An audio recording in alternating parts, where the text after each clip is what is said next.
जय हिंद दोस्तों, good morning, नमस्कार। देखिए दोस्तों, मैं आप लोगों के लिए साधारण ब्याज का अति महत्वपूर्ण प्रश्न लेकर आया हूं एग्जाम के दृष्टिगत।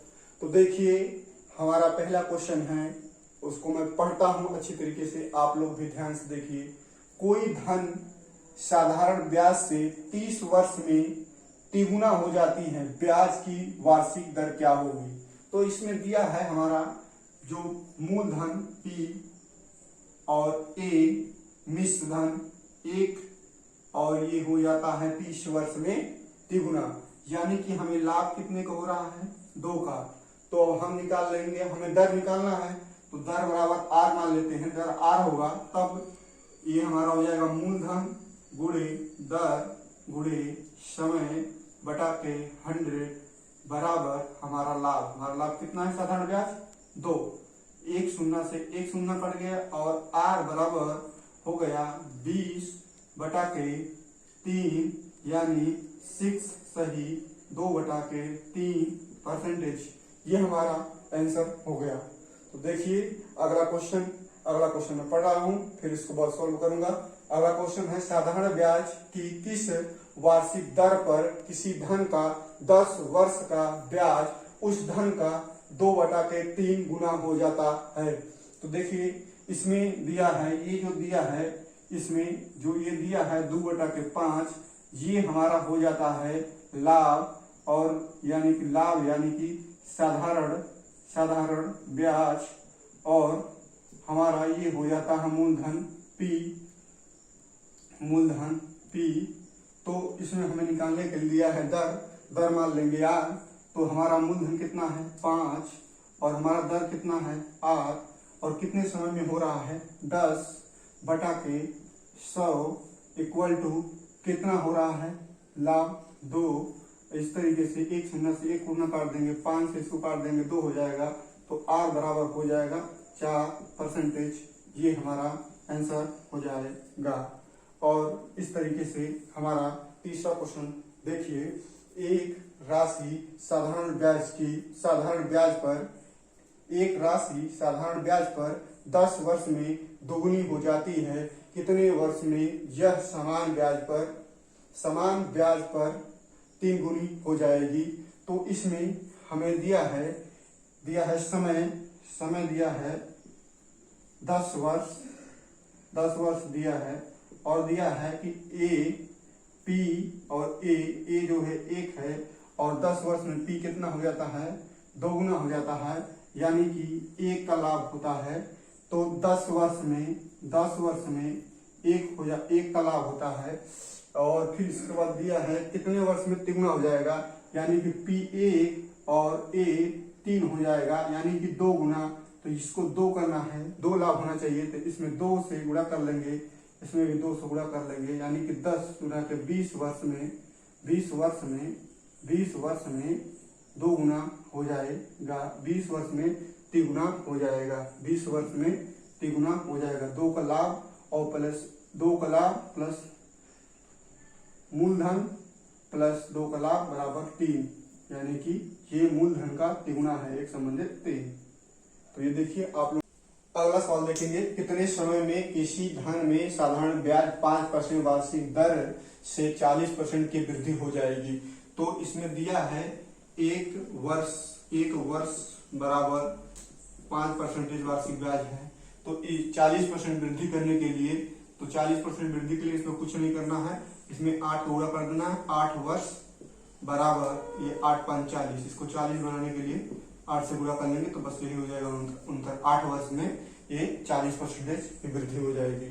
और अगला क्वेश्चन है, एक व्यक्ति क्रमशः 6 वर्ष, 10 वर्ष, 12 वर्ष के लिए साधारण ब्याज पर क्रमशः 10%, 12% तथा 15% वार्षिक दर से धन लगाता है। यदि 3 वर्ष बाद प्रत्येक स्कीम से बराबर ब्याज मिले तो इन मूलधनों का अनुपात क्या है?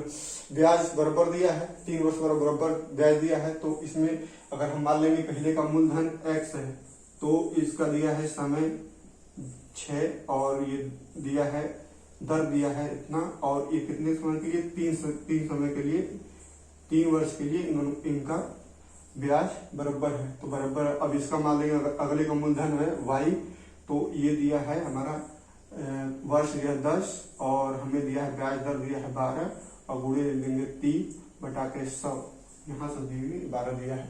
फिर अगले का मान लेंगे मूलधन है जेड, तो जेड है तो इसमें दिया है कितना दिया है 12 वर्ष के लिए, 12 वर्ष के लिए कितने पर 15% वार्षिक ब्याज पर, कितने के लिए 3 वर्ष के लिए इन लोगों का जो साधारण ब्याज बराबर है।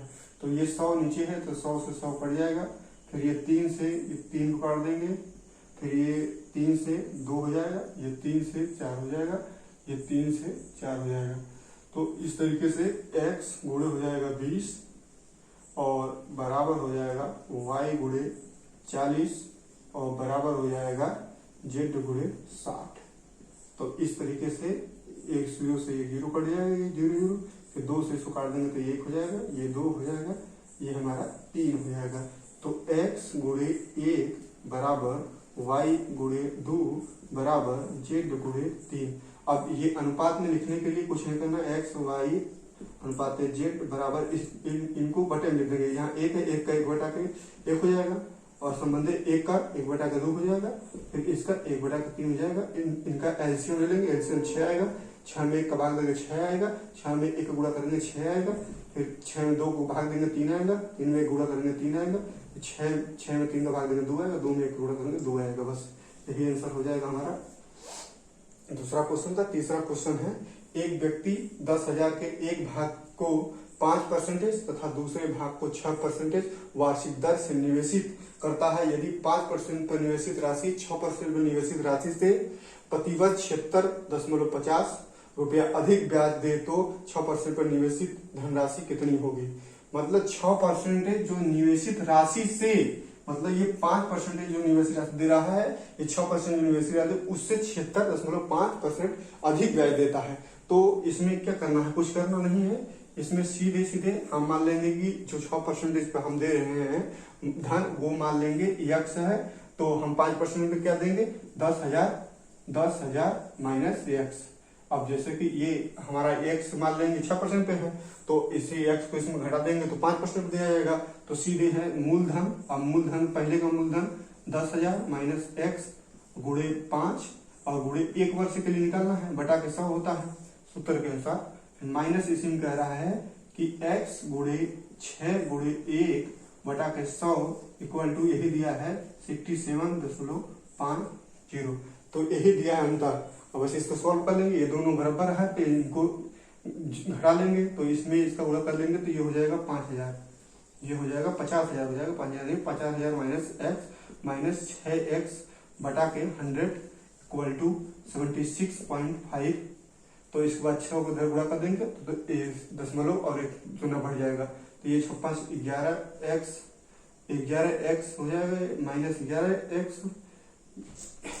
ये माइनस 11x हो जाएगा। तो इसको इस साइड में, ये दोनों को इस साइड में ले जाएंगे तो 11x हो जाएगा प्लस में, और इसको इधर ले आएंगे तो इसको इधर ले आएंगे तो इसको इधर ले आएंगे तो कितना हो जाएगा 50,000 में से माइनस कर देंगे 76.50, 76,750। तो इसको घटा देंगे तो हमारा आ जाएगा, यहाँ आ जाएगा 11x बराबर आ जाएगा 0, 5, 3, 2, 4। अब इसे 11 से भाग दे देंगे तो 11 गुना के 11 3 33 और यहाँ हमारा बचेगा 9, 11 8 है 88 और फिर हमारा बचेगा 5, 11 5 55 0। यही हमारा 5% पर जो मूलधन है, ये 5% को जो हम 6% पर जो हम निवेशित कर रहे हैं मूलधन, उसका मान यह 3850 रुपया है। तो 3850 रुपया है। तो अगला क्वेश्चन देखिए,